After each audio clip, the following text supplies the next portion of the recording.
Today, we're going to talk about Yoga Nidra, a practice that has been advocated by Nadine Kenney Johnstone. And we're going to get into a lot of things. This is a really cool episode where we talk about the power of Nidra to kind of stop that kind of aggressive, I don't have time to rest and relax and rejuvenate. We get into that. We'll share with you the retreat methodology that she advocates for all her students to get into that peaceful, restful, radiantly relaxing state, and how to connect with your heart, especially with some specifics on journaling. I think you're going to love this episode. So let's dive into it and join Nadine right now. Good morning, good afternoon, and good evening. It's Way-T Lightheart with Bioptimizers with another edition of the Awesome Health Podcast. Welcome, everyone. I'm happy for you to join us today in this journey into yoga. Today's guest is Nadine Kenney Johnstone, and her memoir is of this much, I'm sure. Very interesting, intriguing names. That's pretty cool. I like that. I want to get more into that. So this was named Book of the Year, by the way, by the Chicago Writers Association, received press coverage in Cosmopolitan, Today's Parents, Mind, Body, Green, and Metro, among others. She is a podcast, Heart of the Story host, and a writing coach who helps female authors develop and publish their stories, which is a big obstacle. A lot of people write books, but don't publish books. So that's a big one. We'll talk about that today. And Nadine received her MFA from Columbia College in Chicago and has taught writing internationally for 15 years, pulling from her vast experience as a writing, meditation, and yoga nidra instructor. She leads wellness retreats with her chef husband. In today's topic, we're going to talk about yoga nidra and its health benefits, including reducing stress. Who isn't stressed after the last 2 years of lockdowns and craziness and division and political insanity and medical tyranny and misinformation, disinformation, confusion? The good news is Yoga Nidra can help you deal with all that. Nadine, welcome to the show. Thank you so much for having me, Wade. Okay, first question.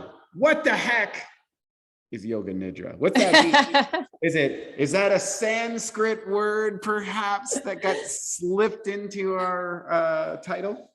Yeah, so it's so funny because when I lead Yoga Nidra workshops and retreats, I always have to clarify it because people who hate yoga won't sign up for it.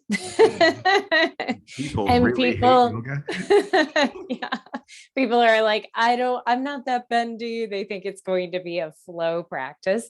Or people who meditate don't know fully about Yoga Nidra.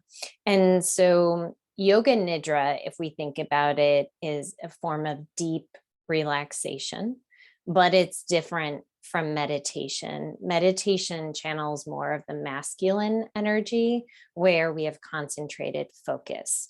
And Yoga Nidra is a very feminine yin energy surrender into the void. So Nidra actually means sleep, but we're not falling asleep. We're kind of going to that state that's that dream-like right before you fall asleep. So it's a very surrendered state of deep relaxation done lying down. Oh, very interesting. So that for our scientific leaning listeners, that would be the theta state, I would estimate.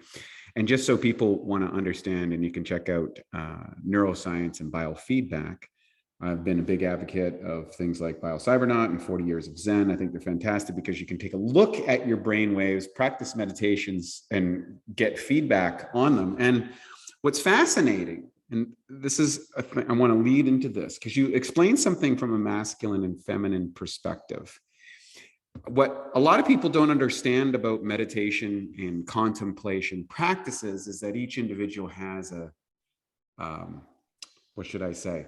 A brainwave state that is more easily accessible than other ones. So some people are that lucid, kind of dreamy theta state or can easily access that. Some people are more an alpha heart base. Some people are a more gamma component. And of course, almost everybody's beta now. Yeah. So then there's delta, which is basically the superpowers of yogic components, why they in traditional yoga, if I understand, Yama and niyama is the moral and ethical code. So performing yoga without getting your foundations in can lead to, superpowers, but you want to make sure they're embedded in ethics. How did you get into yoga nidra? What, how did you get to that? Because I'm a classic masculine meditator. I sit down and put my focus on my breathing, and I do this, and I drive, and I kind of do this. And what was interesting is I went to this one of my first neurofeedback, and they were all this heart-based alpha stuff, and I just sucked at it. And then I went to 40 years of Zen, and I could get this gamma frequency, which they weren't measuring at the other place. And I was exploding off the charts. I was like, oh, okay. So because I didn't feel defeated. How did you get to Yoga Nidra? Yeah. So I, like many women, and I heard your guest, Sonia Jensen, talking about this. I do all of the things, excuse me. I do all of the things. So I'm a mother, I'm a wife, I run my own business. For 12, almost 13 years, I taught as a professor at a university. And so I was just go, go, go, go, go. And I thought that because I was eating well and exercising, that would be enough. And yet I found myself constantly anxious. And also, even when I was with my beautiful son, I wasn't fully present. And so my relationships were suffering, my health was suffering. And I was going, how do I make this better? How do I get off the treadmill, but still maintain productivity and creativity, all of the things that you need to do your work in the world? Because I love my work. I don't want to stop working. I love what I do. I work with women. I help them get their books out in the world. And so one day I was on a meditation app and I was like, I need something different. And I put in the word something about like sleep meditation because I needed to fall asleep that night. And I was starting to get to the point where I've never been a total insomniac. I can usually sleep well, but it was starting to affect my sleep. So I looked up sleep meditation and I came upon yoga nidra and I thought, oh, okay, so something you can do lying down. Yes, I will try this. This already sounds relaxing. And the first time that I participated in yoga nidra, it's different for anyone who hasn't done it. You're lying down and you get into a really comfortable position and you just kind of surrender. And then it starts going through different parts of the body to place your energy on. And I think by the time I got to my fifth finger, my pinky, I was already in this very wonderful state of relaxation. And I thought, oh, I want more of this. And so I started doing more and more guided yoga nidra until the point where I thought, okay, other people need to know about this. And it was having such a deep impact on my life where I was starting to be more present in my relationships. I was starting to prioritize rest. So I'd always prioritize healthy diet and exercise, but I never really gave myself permission to also prioritize rest as part of that healthy cycle that I needed. And not just your 7, 8 hours of sleep, but rest moments during the day so that you could get your nervous system neutralized again. And so once I started prioritizing that, I could see it. I could see that I was less anxious. I could see that when I was talking to clients, to other writers, that I was really present. I could sense that I was getting more and more creative. So I had ideas for my essays. I wasn't burnt out anymore. And I just thought, okay, other people need to know about this. And so I got certified. And now it's part of everything I do, virtual and in-person retreats. I incorporate yoga nidra whenever I can. Just as a quick question, because I want to unpack this a little bit, because it's something I hear a lot of time, and that's about being present. Yeah. What does being present mean to you in life, in business, in relationship? And what was the indicators that there was a change in doing this? I want to kind of like dive a little deeper into that. Yeah, you're right. It's this phrase that's thrown around a lot, kind of like mindfulness, being present. what I noticed is on, that, on Instagram Live and social media. yeah, all the time. I know. Dopamine, dopamine, dopamine. I know. I know. When I was with my son, I was physically in the room, but my brain was completely elsewhere. So I was okay, when can I get to the next thing on my to-do list? So he would start talking and I would zone out. And then he would say something like, "Mom, mom." And I really, really obviously value my time with him. He and my husband are the most important people in my life. And so I thought, oh gosh, what am I doing? I'm creating work that I love, but to the point where I'm not prioritizing rest enough so that when I switch and I go and I am with my family, I'm vacant mentally and Mm, mm. emotionally. And what good is that? So I think of present in that my body is in the room, but also my heart and my mind, so that Mm. I'm actually there. So for you, it's threefold. There's the mental, the physical, and the emotional, all three being there at that moment.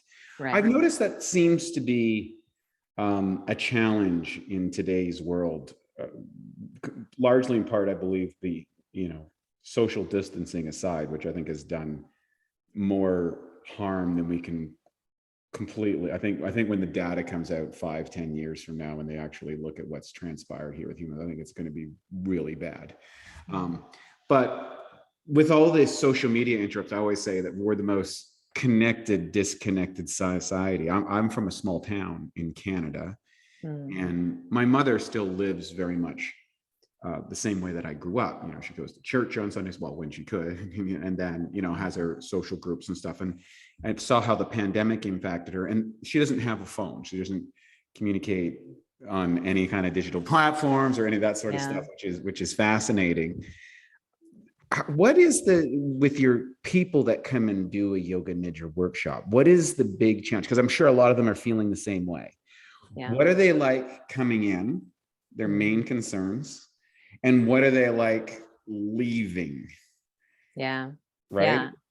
Yeah. So since I primarily work with women, I'll talk about what I see in women. So for Thank you. example, we had to take a break for in-person retreats for a little while, but we started back up in November. And so we had an in-person retreat in November, and the women came to it. One, it was a lot of working women who just felt like they couldn't juggle it at all. And they couldn't handle it all, not because they're not completely competent, but because they didn't want for parts to suffer. We can only hold so much. And so they were coming in feeling very overwhelmed.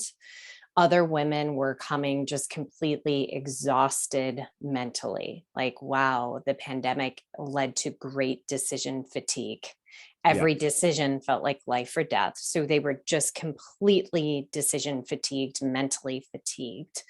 Other people have that kind of buzzy, frenetic energy. Like, I'm going at warp speed and I can't stop. I want to stop, but I don't even know how. If you told me Mhm. rest and you gave me 5 hours in a room, I don't even know how to do that anymore.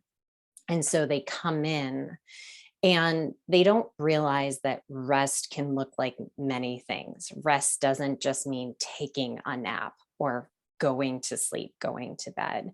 And so the women came into the retreat and we did some journaling, and then we went to set up for yoga nidra. And the first thing that always sort of surprises them is the setup of yoga nidra, which is actually really important.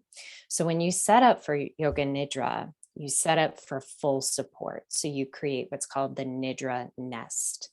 And at first, if you tell people to set up their space, they'll grab a blanket and a pillow, and they'll try to not take up too much space, and they'll just sit uncomfortably. Right. Scarcity mentality, or don't want Mhm. to, take too much. And this is the opposite. It's permission to fully support your body. So we spent a long time talking about setting up the nest. How many pillows do you actually need? Do you have knees that hurt right now? Do you need a bolster underneath them? And then they really start tuning into their body. What do I need?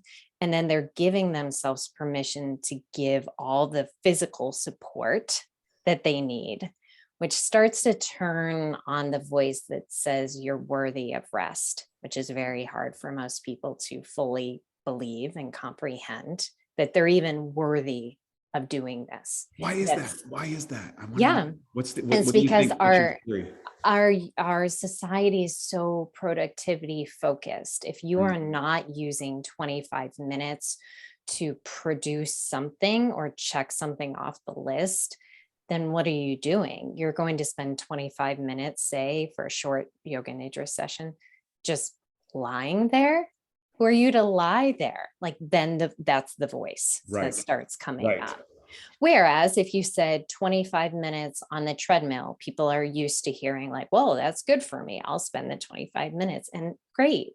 But also you need that other component, the rest. So they set up their space and they already start to go, oh, whoa, I can create a really sacred kind of sanctuary for myself. And so what I have to do, and I got this from the trainer that I worked with when I was learning yoga nidra, she told us, set up your space as if you're setting it up for your beloved, like your best friend or your partner or your kid or whomever. And that's the trick throughout the entire thing. At first, people have to imagine as if they're doing this for someone they love, because they have such a hard time receiving it, which is so strange. So that's one of the biggest changes. They start to go, I am worthy of rest. I deserve support. I can tune into my body and see where I need extra support. Another big change is that when we get into the guided relaxation, they go, okay, well, I always give modifications of what feels good to you. Does it feel good to close your eyes? No. Okay, flutter them half open.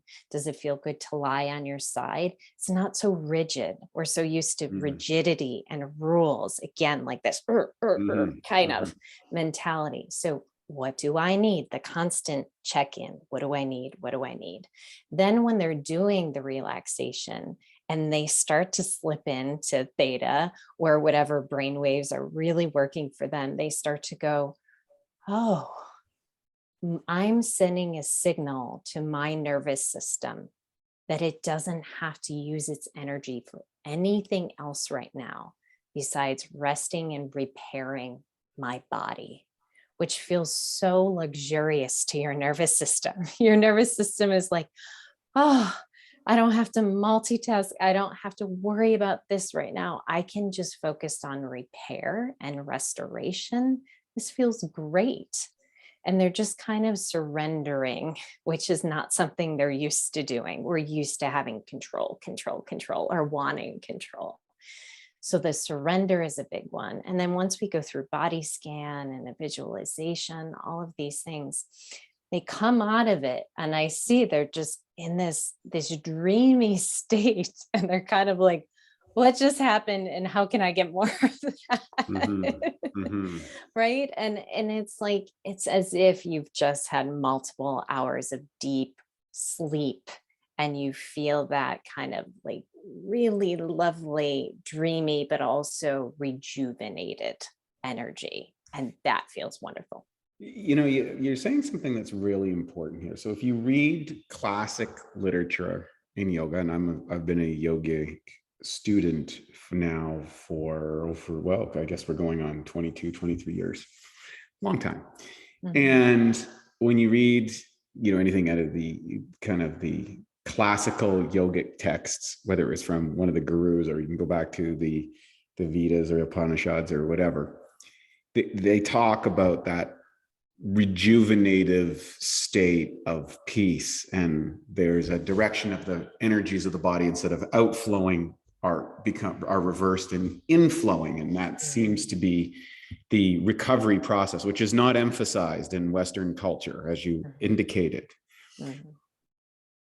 Yet so many people do this rigid yoga structure, and then they feel, oh, geez, I'm not even good at this. I can't stop my mind.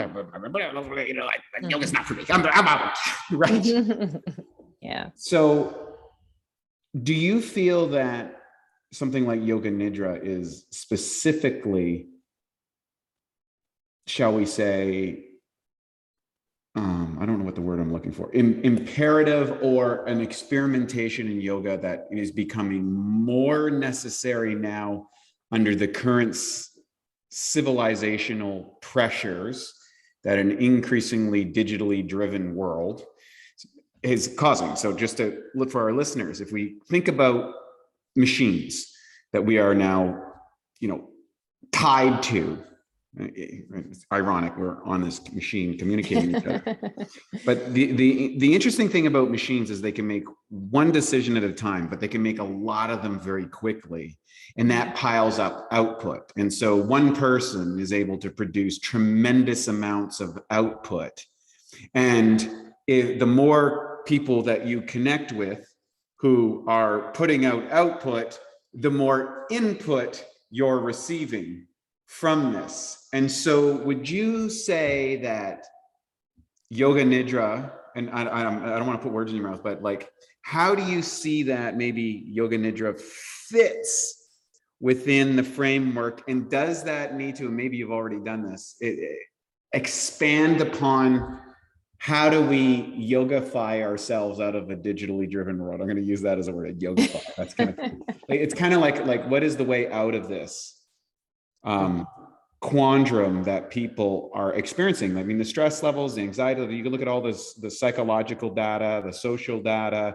you can look at, economics, you can go down the list in a variety of fields, and points to this sense of overstress. Yet essentially we're living in in some ways, the best time ever in history, with availability of food and opportunity and technology and money and connection. I mean, we have so much power with this device. We can fly all over the world, and we can get, coffee from Central America and orange juice from Florida, and, bacon from Canada. And, you know what I mean? Like, sitting at breakfast in the morning, like, we have unparalleled accessibility to things, but it's like we become victim of it. Like, do we need to revisit how we talk about yoga, or how we get to that? Because the practice is not the state. Would you agree? Yeah. So I'm so glad you brought all of this up, because essentially what this is a returning to and a remembrance of what we already know is deeply healing. Mm-hmm. So all of the things that you just talked about, right? The planes and the phones and the screen, that's the external. What we often so quickly forget and miss as we're seeking, like, I feel like something is missing. Like, my family has enough food, money, etc., privilege, and yet it's like, what is deeply missing? And so many of us feel that. And the place that we so often forget to look is in here always. And so it's like, what is helping so many people? It's always a return to a remembrance of, like, these original methods and modes, whether it be resting, sitting in a circle with other people and talking face to face, or preparing food with our own hands, making art with our own hands. So it's simply a returning to and a remembrance of this deeply relaxed state that's always been there. We always have it. It's always accessible. In so many ways, we think that we have access to everything in the world, and we do, but we forget that the most important access is with ourselves and our own inner knowing and our own inner peace. So it's a remembrance of that. And it's like, it's right here. We just have to make time for it. So memory is a fascinating subject. And I was just with a friend yesterday, an older gentleman who is now suffering from dementia. And it's very troubling when people start to radically lose memory. And many of us as we get into middle age, start to experience sudden memory loss. And what's interesting about memory is it's often anchored with senses. Smell is a big one. For example, if I say fresh cut grass, or if I say your mom's favorite dish that you like, or if you smell a certain smell, it'll take you across decades in an instant to that moment. Would you say that the yoga nidra practice is the art of creating a series of anchors, if you will, to kind of ladder your way to this state of peace? Would that be accurate? And then so that or does it progress after, so that you don't maybe need all the things, you can go to that space? Like, how does that work, and how long does it take usually at first? Because I'm thinking of the stressed out person that can't yoga. Like, how long does this take? When do I get the process? I'm like, do I go 2 days, 1 day a week? I want to answer all those questions from your position of experience. Yeah. So, okay, the technical things. Yoga nidra, you can spend 10 minutes, you can spend an hour. It's whatever you have time for. But typically the states are some setup of a supportive space. Mm-hmm. And then once you are settled, you usually set your intention or your sankalpa, but it's not like I want to be. It's stated mentally in a way of I am already. So say you want to be peaceful or loving, it's I am loving. It's an affirmation, it's an affirmation, right? And then there's the body scan, where you're literally placing your attention on each little body part. So it's thumb, forefinger, or first finger rather, middle finger, etc., and moving to the forearm, upper arm, and you're kind of moving throughout the body, not a body scan, but more putting your attention. It's like you're placing little stars on each part, right? And so you're moving through the body, noticing, placing your energy. And then you have also breathing awareness. And you go through this sensation, sort of back and forth, where you imagine your body is cold and then hot, heavy and then light. It's like you're igniting all of these different parts of your awareness. And then you go into a visualization. And the whole thing ultimately, if you really want to break it down, is about surrender. So whatever gets you to a place where you can let go of the other stuff so that you can feel held. Imagine you're in the most supportive hammock in the world, surrounded by all the people you love who are like, I'm keeping watch, go fall asleep, right? That is what you're going for. So you are simply going for surrender and support. And there are a million different ways to get there. So whether you listen to a 10-minute guided nidra or you do an hour-long workshop at a yoga center, it's about that surrender so that you can let go and ultimately feel held as if you're in the womb. That's what you're going for.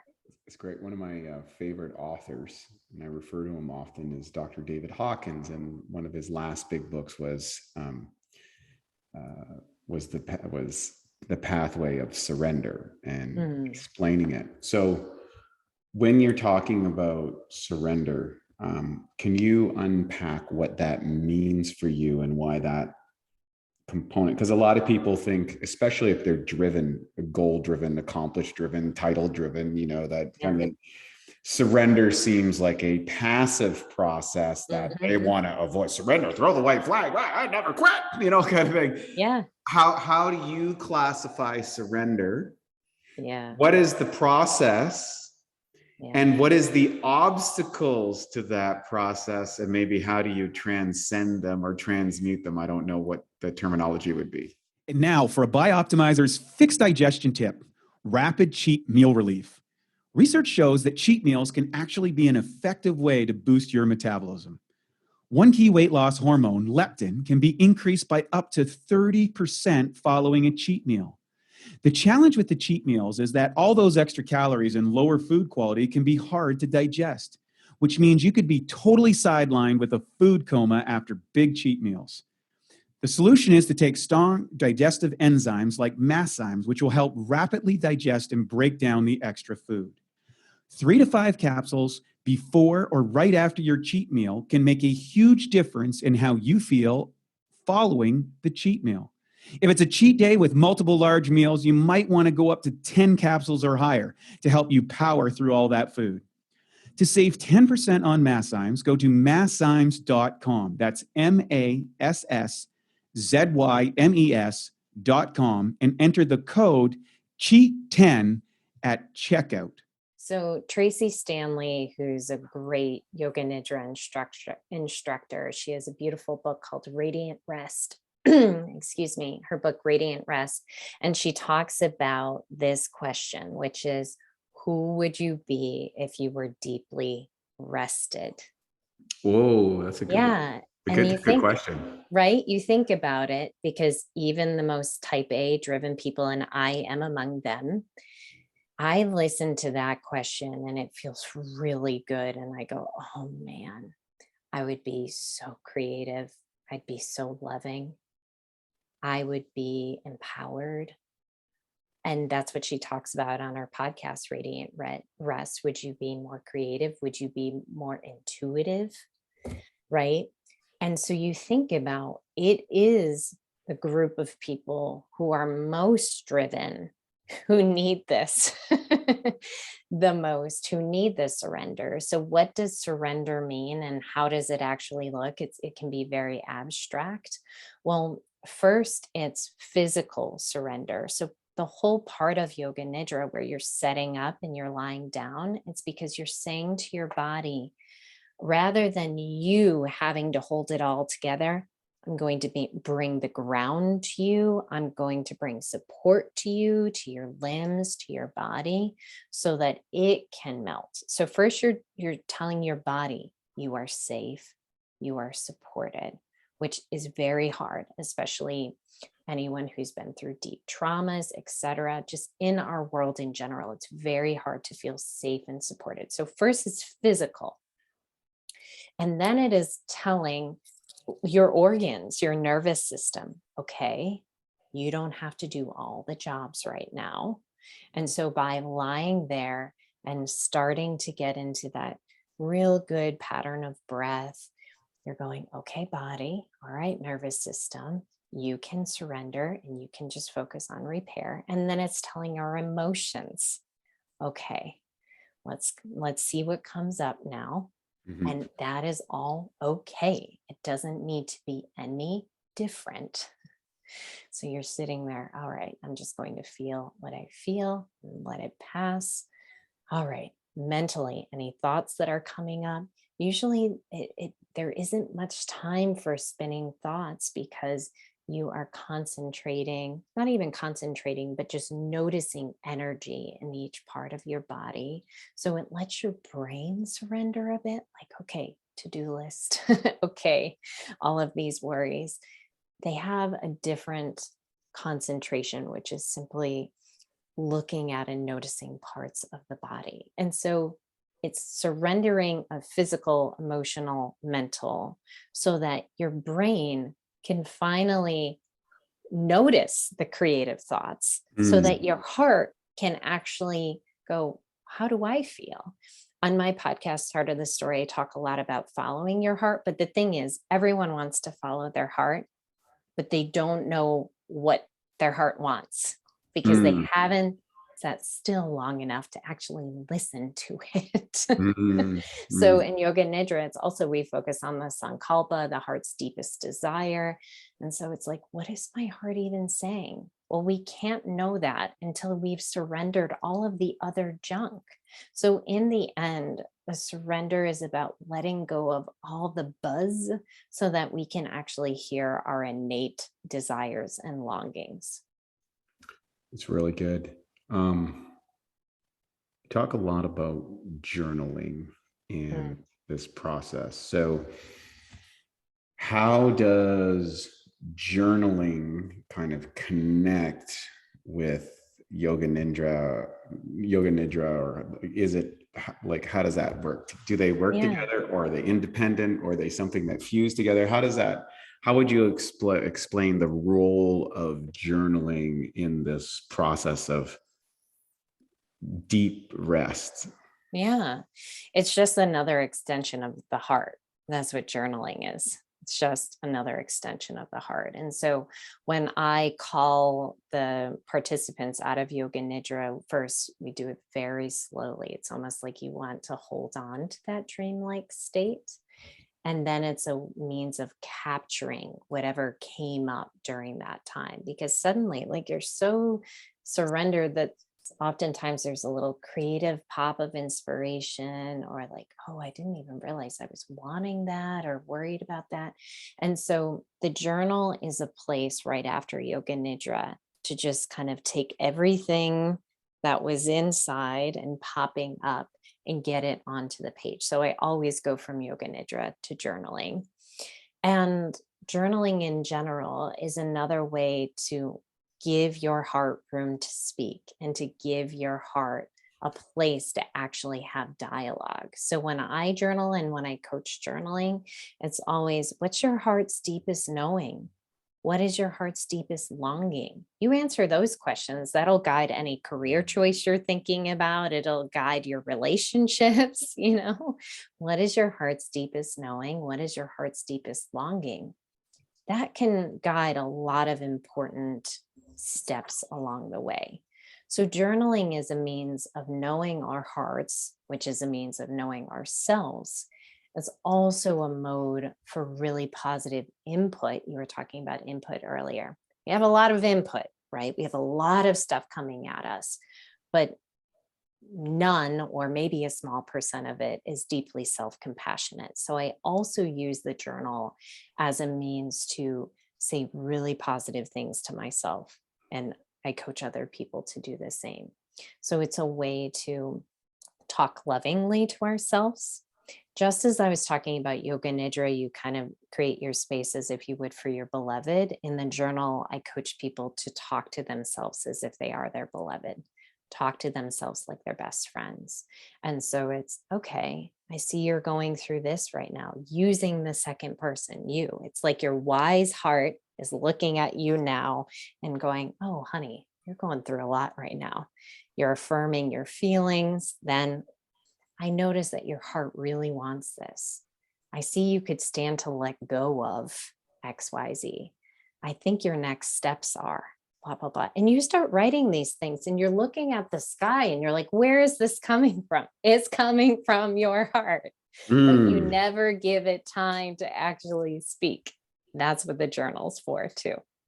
Now with journaling, just to expand on them, because there's a lot of people who are advocating journaling, and I think you did a good kind of experience of what it's about. So how do you initiate a process, and do you review the journal periodically? So if you were to set up, and I'm sure you have this at your retreats, not to give away the whole farm here, but Yeah. Do you set aside a time on a daily basis, weekly basis? Is there questions that is this one your heart's deepest yearning and your heart's deepest knowing? Is that the questions you ask? Is like, what's the whole setup, I guess? Yeah. Kind of like the Nidra nest. Yeah. How's the setup for journaling for you, and the review process of it, if at all? Yeah. So personally, I journal every morning, Monday through Friday. So my routine is that, and this is just me, but my routine is that I typically get up early, a little before 6. I do movement, whether that's yoga, jogging, depends on the weather. I move my body. That's the only requirement, is moving my body and hopefully getting out and seeing nature. Then I come back, I eat a healthy breakfast, and I talk to my husband and son. We have time together. And then when my husband takes our son to school, the house is quiet for an hour. And so I get in my meditation and my journaling. Those are my non-negotiables. And then the rest of the day can go as it will, but I have that. When I pick up my journal, I usually aim for what I call the 5 C's. The first one is compassion. So I always write a letter to myself, and I start off with a really compassionate greeting. Hi, sweetheart. Hi, honey. And if anyone knows me, they know that I'm a very type A driven personality. And so when I first started doing these, just instinctively started doing these letters to self, I was like, this is ridiculous. I was rolling my eyes at myself. I was like, this is completely ridiculous. But it felt so good after a while that I couldn't stop. So I start with the self-compassion, and that sets the tone for everything, because it's like, one oh, comment, mhm, one yeah, comment to interrupt, but what's interesting about that statement that you said, and I wanted to capture this because it's important. In social circles, rolling one's eyes at someone else is the ultimate level of rejection.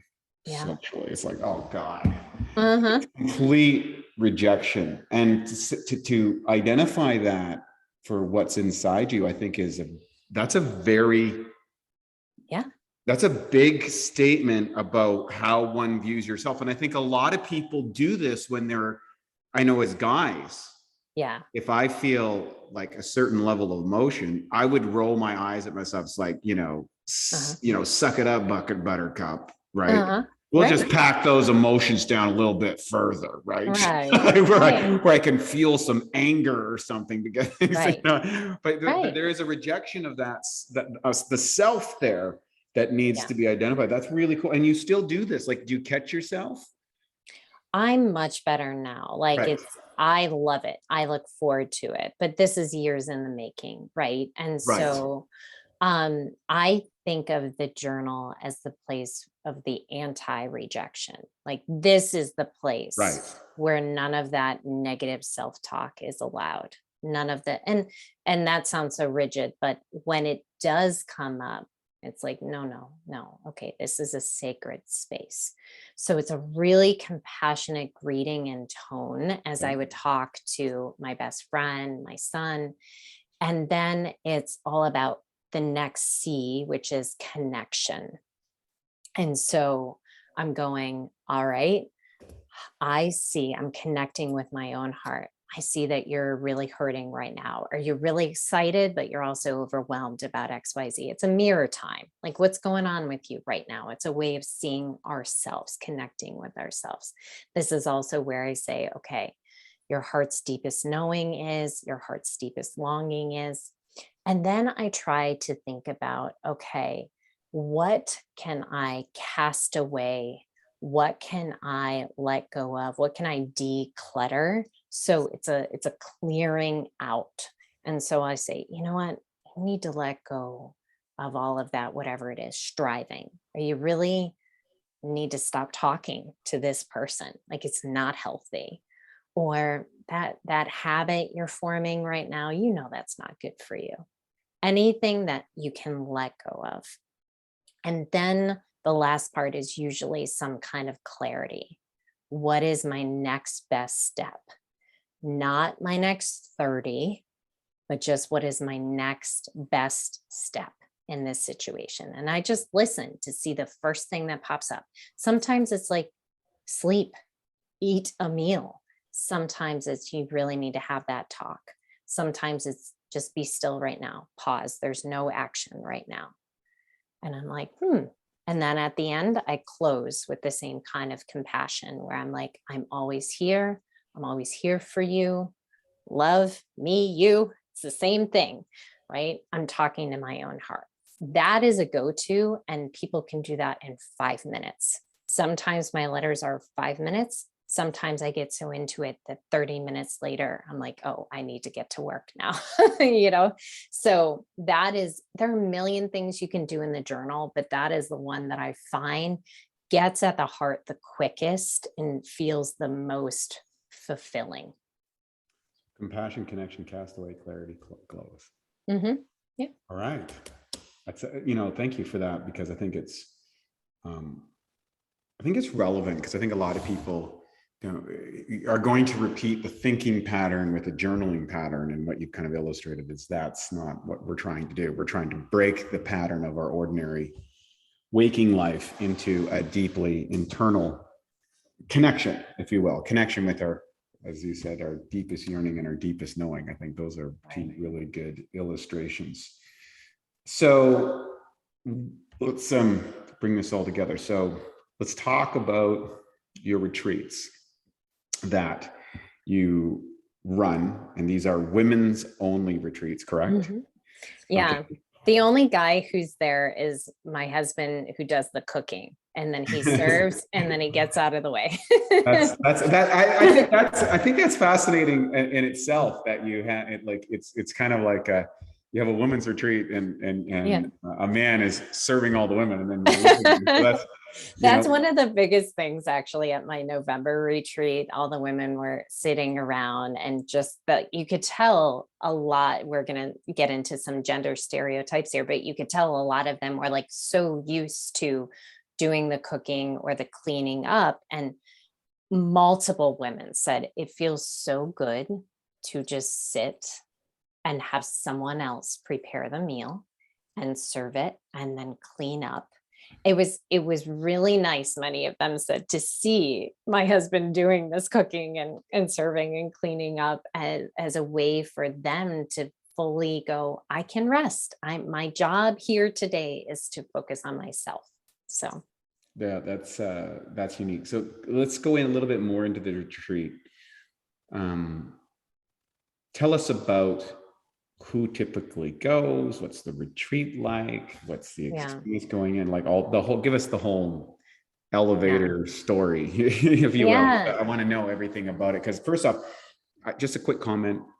Everything you're sharing today is really deeply refreshing, and I'm really enjoying this conversation. I think there's some real gold nuggets here, both for myself and for the listeners, that I'm going to dive into. And so I really think it's important today, specifically for women, to be able to find a reprieve from the insane levels of complexities, which they've implemented genders differently, and with radical technological expansion and the development of birth control. So birth control, we are the first species on this planet in billions of years of evolution that women have absolute control of their birth cycle, which doesn't exist in any biological system other than women, at least not that I know of. And that shifts all of society, because now you've changed the reproductive patterns of a species, and there's consequences, both positive and negative. We don't know what those all are, but we're now coming into our third generation of women having, if you look at university registration compared to, say, if you go to 1950 today, there's more women in university. If you look at business owners, small business owners, for example, for women is, and I think it was Kevin O'Leary of all people off Shark Tank said, if there was one thing that he would bet on in his relationships with companies that he's funded that is successful, is he said it's almost 80%, 70% of the successful ones were run by women. We see women now in what were traditionally male roles, whether it's leading countries, leading massive organizations, but there's still also the hangover pressure of kind of the old version. So to me, we see women who have expanded possibility and opportunity for themselves have also increased kind of a pressure on themselves to be all things and get them into this state of exhaustion, which I think has massive consequences in how society. So I don't know how long it's going to take for us to figure it out. 10 generations, 100 generations, 1,000 generations. I'd like to, so I think these things are very important. Talk to us about the women's retreat, everything about it. I want to really dive into it, because I think there's a lot of women that really need to get into this place. And I think coming from you, it's really well, because it seems you're very well-rounded, but understand the challenges of the expanded opportunity matrix that has emerged in the last few decades for women. Yeah, so I lead a few different types of retreats. So I have virtual retreats, and I love those because anyone from anywhere can tune in. And typically we do a combination of journaling and yoga nidra, and it's like an hour and a half luxurious quick fix. But the goal is to start a habit that the women can build on and make possibly a daily thing, maybe a weekly thing. And so it's kind of like a Kickstarter. So that's a good place to start, is a virtual retreat. Then I lead these 1-day retreats, like what I did in November, where it's typically women locally in the Chicagoland area who come in, and they have multiple hours of talking to other women, of journaling, of having really amazing organic seasonal meals, and then lots of good yoga nidra. And by the end of that, it's this real, just kind of game changer, where the women feel so good that they go, I have to live my life a different way. That's Mhm. what tends to So happen. that's essentially, that's the outcome that you're trying to get them Right. enough space that they start recognizing, I came in wanting to know that there's a change. I've felt something and I want to experience more of this. Would that be fair to Exactly. say? Exactly. And then the third kind of retreat that I have, which is what I'm leading this summer, I have 2 of them. They're 5-day long retreats. And so that's like, there's no coming back after that. Like, you cannot go back to your old life after that. So the first one is in my favorite place to be in the summertime, which is actually kind of a lesser known place, which is Door County, Wisconsin. It's a little peninsula, so you have lake all around. And it is just like a place that has been preserved, in that there's no big box store commercialization. It's just like beauty and trees and water and cute little ice cream shops and just adorable galleries. And that 5-day retreat is over Memorial Day weekend. And it is full of all the things I already talked about, but along with that, hours of free time, so that the women can go walk along, any of the trails, can go out on the water. But lots of nighttime community women's circle time around the campfire, talking, sharing stories, reconnecting, seeing people in person again. There's also dancing, there's singing. We get back in touch with who we are innately at our core, beyond our productive selves. And so that one's in at the end of May. And then the other one is another 5-day one in my other favorite place in the US, Camden, Maine. And that's August 7th through 11th. And so all of those are on my website, NadineKenneyJohnstone.com. Thanks for asking about those. Thank you very much. And I guess the final piece I want to touch on, to kind of bring it all home, and all of the things, well, not all the things, all the things that you talk about, I say, on your site, because there's obviously a multi-talented woman, publishing books. And I think, I think I've written now, I don't know, 10 or 11 books. I'm not sure what the number is, but when I first met with a publisher a long time ago, became a good friend of mine for many, many years. He said something that was interesting as a publisher. And he said he had published at that time hundreds, it was in the hundreds of books that he's published. And he said, there's hundreds of people who got to the point of publishing that never actually published. And I said, that's interesting. And during my own thing, I've advised a number of people, and I'd like to, on when to publish up books. And when you, first off, having a book is the ultimate business card. For some reason, everyone's like, oh, you wrote a book, that's cool.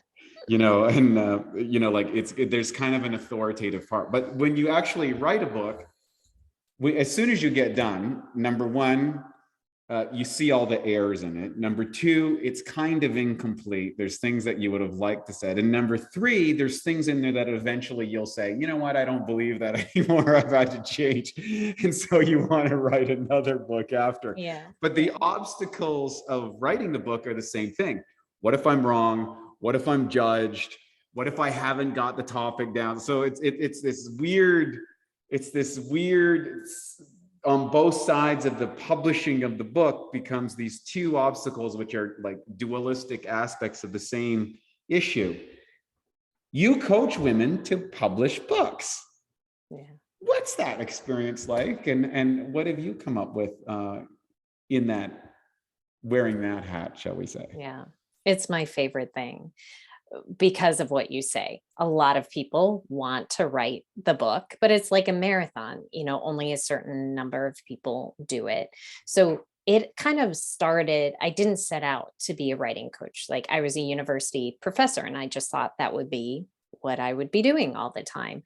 But then when I went through my own process of writing a memoir and publishing a memoir and then promoting the memoir, I thought, oh my gosh, now that I've been through it, I could save women a lot of time and a lot of hassle by streamlining the process.